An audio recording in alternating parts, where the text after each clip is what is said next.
छाड़ो नी जग को नेह जगत सु तोड़िए और सतगुरु सु कर हे साहेब दिस जोड़ी। अब संसार में क्या है?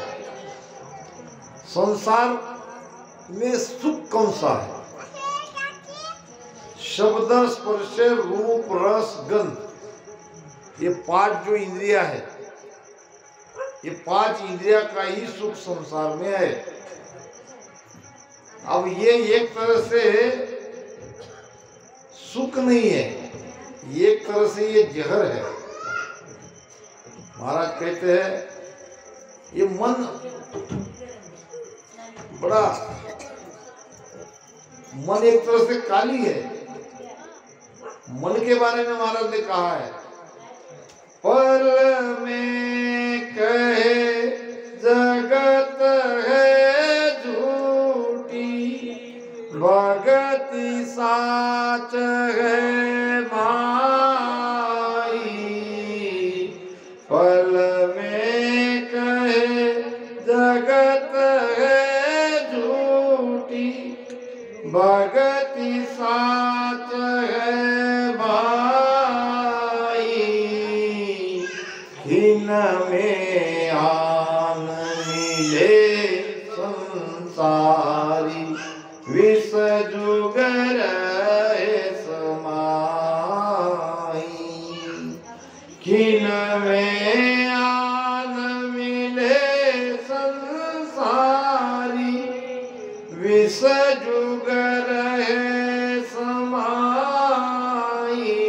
राम विष जुगर समाई। मन की मेटो प्रभु जी मन की दुबद्या मेटो। मन कैसा है? घड़ी में तोला घड़ी में मासा, पल में कहेगा संसार झूठा है और छोड़ने की वैराग की बात करेगा, है कुछ नहीं पड़ा संसार में, सारा झूठा है। थोड़ा कहीं लड़ाई झगड़ा हो गया, घर में अनबन हो गई, संसार फीका लगने लगा, संसार झूठा लगने लगा। अब उसमें वो छोड़ नहीं देता, दूसरे ही पल में आके वापस वहीं आ जाता है, जैसे कि वैसा। पल में कहे जगत है झूठी भगत साथ है भाई। कहेगा, मन के विचार बदलते हैं, मन के अनेक विचार है, हजारों विचार रहते हैं। खिन में आन मिले संसारी, दूसरे ही पल जाके संसार में जाके मिल जाएगा, संसारी बनेगा, फिर जैसे कि वैसा। विष जुग रहे समाई, ये विषय सुख में जाके समा जाएगा। इस तरह से ये मन हमें दुबद्या में लाता है। मन के कारण हम दुखी हैं, तो ये विषय सुखों को छोड़ो। झूठो कुटुंब विषय सुख झूठो, काया माया झूठ। क्यों झूठी कहा है महाराज ने? इस संसार के सुख को झूठा क्यों कहा है? सोचो, आज आप कितना भी सुख ले लोगे, आंख से देखना, नाक से सूंघना, रसना से स्वाद, कान से आवाज, स्पर्श से स्पर्श सुख, ये पांची इंद्रिया तो है सुख देने वाली। जो चाहे जैसा चाहे पांचों इंद्रिया का सुख आज ले लो। आपको जिह्वा का सुख चाहिए,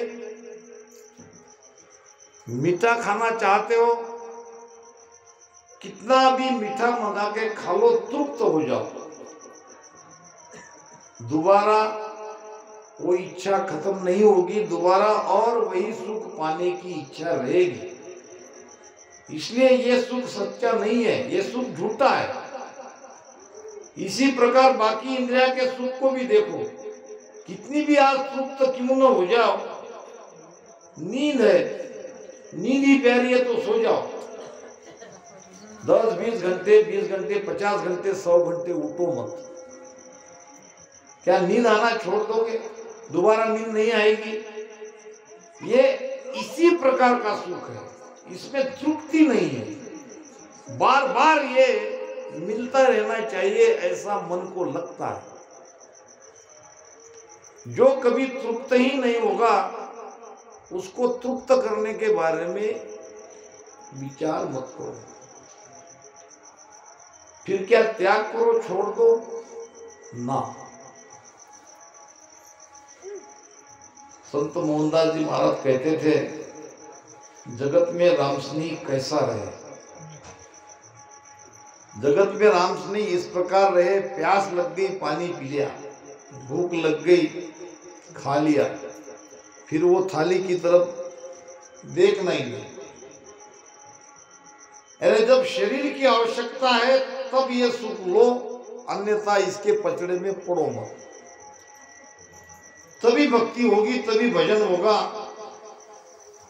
तो ये विष प्याला, ये विष का प्याला, ये जहर, आप ज्ञानी हो, समझवान हो, ये पता है कि आज तक अब रावण के यहाँ का कमी थी।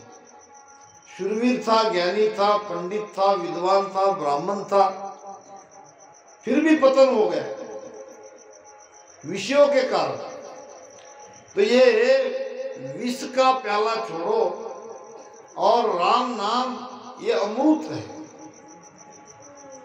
दरिया अमृत नाम अनंता, दरिया अमृत नाम अनंता, ताको पी पी अमर हुए संता, ताको पी पी अमर हुए संता, इमरत नी का कहे सब कोई, इमरतनी का कहे सब कोई, पिए बिना रामा अमर न होई, पिए बिना रामा अमर न होई, इमरतनी का कहे सब कोई। दरिया अमृत नाम अनंत, उस अनंत परमात्मा का नाम जो राम नाम है यही अमृत है। अब इसको पियो। प्राणी मेरो राम नाम लिवलाय, ओ इमृत पियो जिया घाय। प्राणी मेरो राम नाम लिवलाय, ओ इमृत पियो जिया घाय। अघाय नाम तृप्त, जितना पी सकते हो उतना पियो, कोई कमी नहीं है। आनंद का कोई वार पार नहीं है। त्रिकुटी तक, ये हद तक, तीन लोक तक कठिनाई है। तीन लोक में माया इस हंस को नीचे खींचती है, सदगुरु का बल हमें ऊपर खींचता है। माया पूरी कोशिश करती है हम उसकी पकड़ से न जाए। त्रिकुटी पार होते ही आपकी दिशा, आपका जीवन पूरी तरह बदल जाए, एक गारंटी के साथ कहता हूं। अगर अपने आप वो भजन आपका होना शुरू हो जाए तो बिना भजन के आप रहोगे ही नहीं। भजन करो ये कहना ही नहीं पड़ेगा, और तब मिलता है अमृत। नाम अमृत तब पिया जाता है। अभी तो हम ले रहे हैं, दोनों सांस में रटन कर रहे हैं, अभी वो आनंद नहीं आया है। और यहां से आगे जब जाओगे, बढ़ते बढ़ते जाओगे, एक एक देश को पार करते जाओगे तो आनंद में कई गुना बढ़ोतरी होगी। तो इसके लिए भजन में लीव लगाओ, मन को भजन में लगाओ, तो अमृत का रस ये राम नाम ही है, और ये 5 विषयों का सुख हमारे लिए जहर है। तो इसको छोड़ो, तन मन दिल को साथ साहेब को दीजिए। ये तन मन हृदय से ये भक्ति करनी है। भक्ति कैसी करनी है? भक्ति ललफल नहीं करनी है। महाराज ने कहा है, ललफल सुख राम कहे, हर नहीं माने कोई। ललफल सुख राम कहे, हर नहीं माने कोई। तन बिन अर्प्या पीव को, फरदन कैसे हो, फरदन कैसे हो। यहां भी देख लो और वहां भी देख लो। तन बिन अर्प्या पीव को, अर्पण करना पड़ेगा। पीव नाम पति, पीव नाम परमात्मा, दोनों के लिए एक ही बात महाराज कह रहे हैं। बहुत ऊंची बात कह रहे हैं।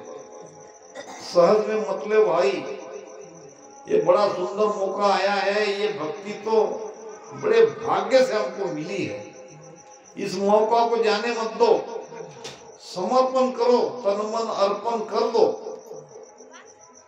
तन मन अर्प गुराजी न दीजे, आठू कोर अज्ञा माई बीजे।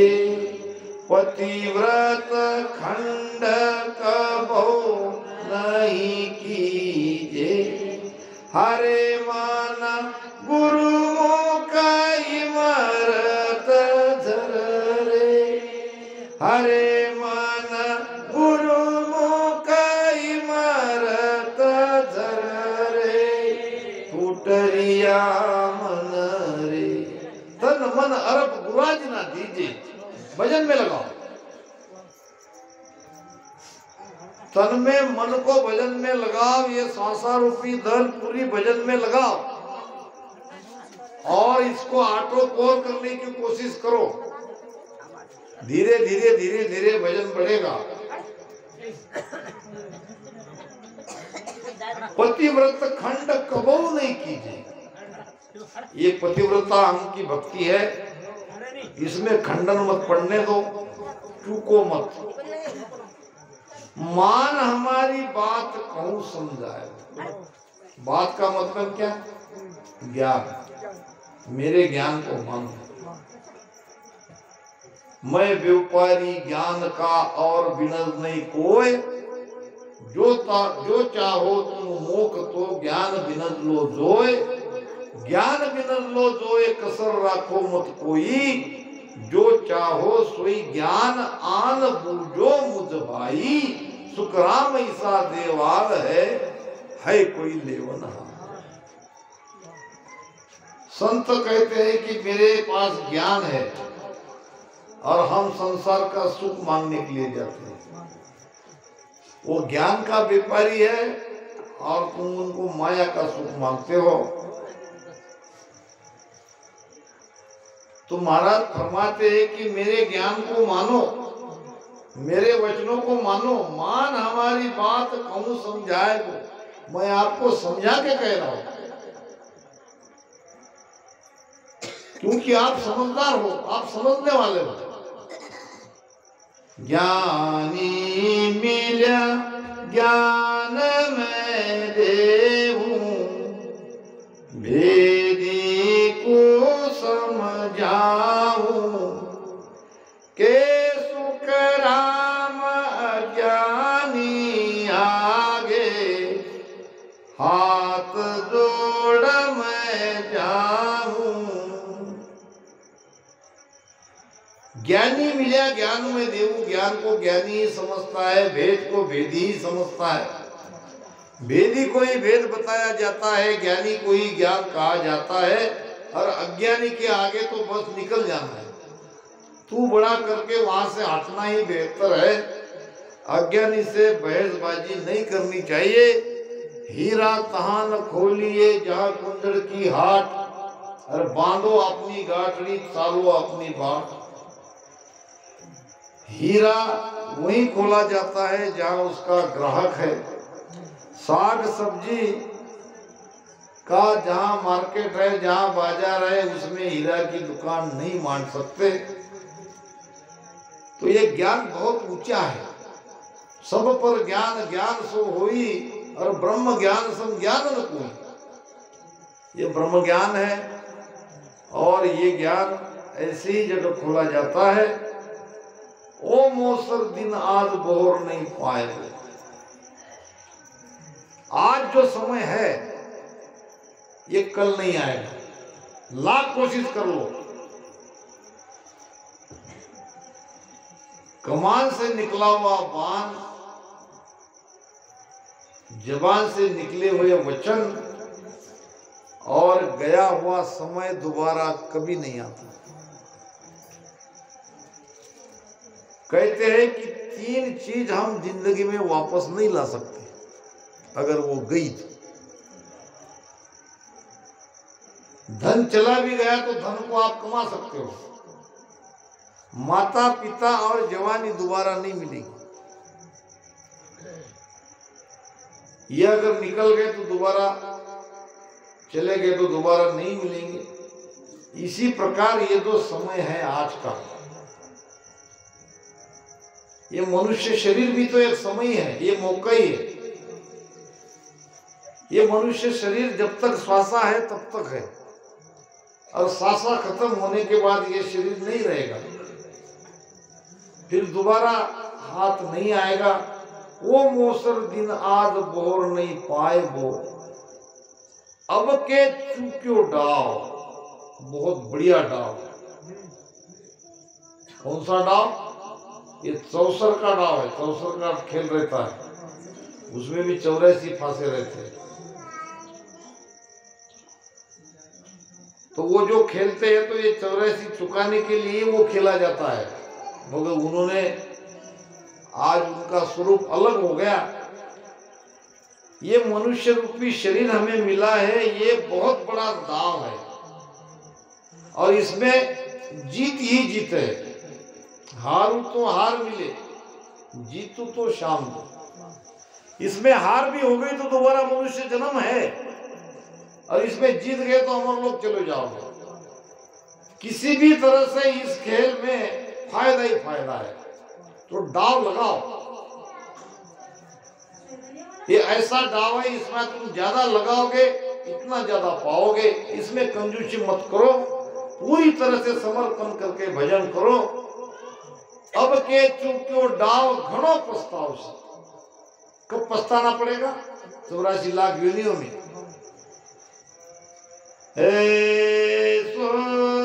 डाव कबो नहीं पावे, ऐसो डाव कबो नहीं पावे। मिन खातन बिन वाह, मिन खातन बिन जहाँ तहाँ जावे। लख 84 में गोता खावे। लख 84 में गोता खावे। हरे मन सबल श्याम को बररे। हरे मन सबल श्याम को बररे। फूट रिया मन तू तो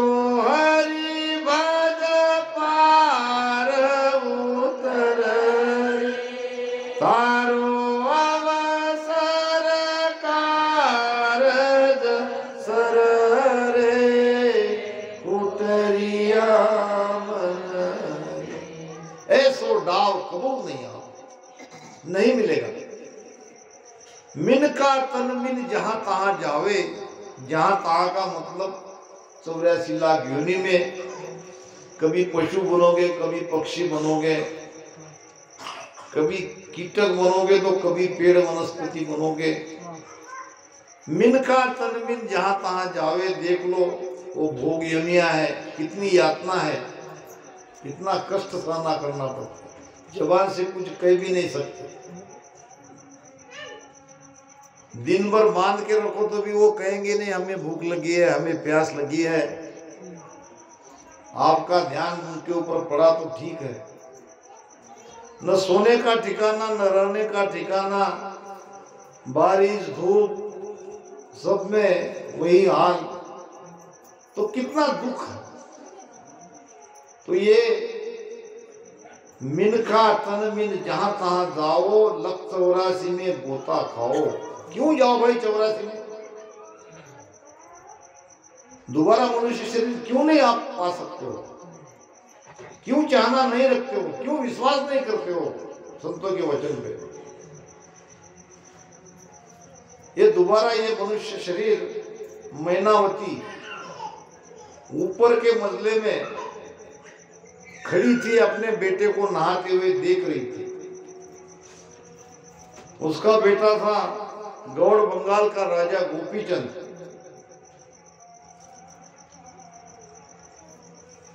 और गोपीचंद को रानियां नहा रही थी।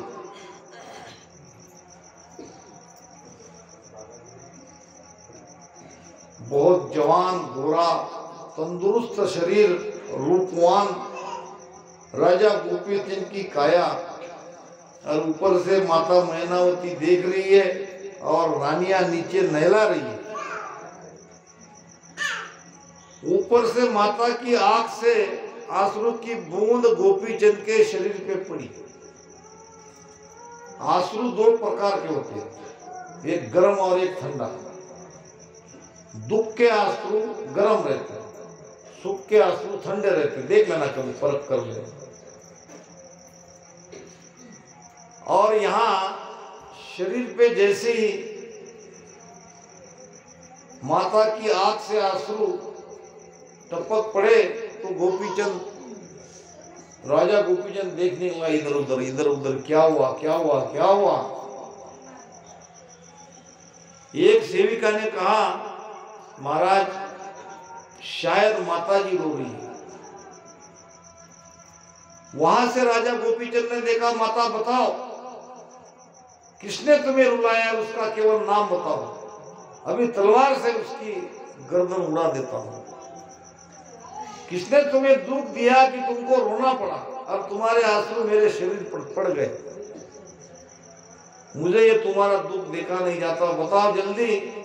माता कहने लगी, बेटा न मुझे किसी ने दुख दिया, न मैं किसी और कारण से रो रही हूं, मैं तो तेरे लिए रो रही हूं। तेरे जैसे तेरे पिताजी थे, बहुत ही सुंदर, रूपवान, और मेरे देखते ही देखते वो इस दुनिया को छोड़ के चले गए।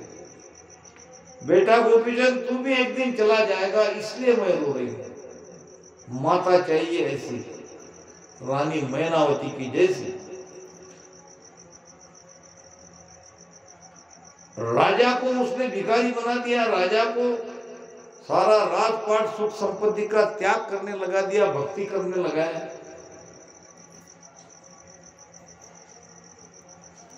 तो महाराज फरमाते हैं, अभी ये दाव हमको चूकना नहीं है, दूसरे जन्म के भरोसे रहना नहीं है। जितना ज्यादा से ज्यादा भजन कर सकते हो भजन करो, भजन के बिना मोक्ष नहीं है। ये जरूर है हम 84 लाख योनि में नहीं जाएंगे, हमारे लिए अगर कहा जाए तो,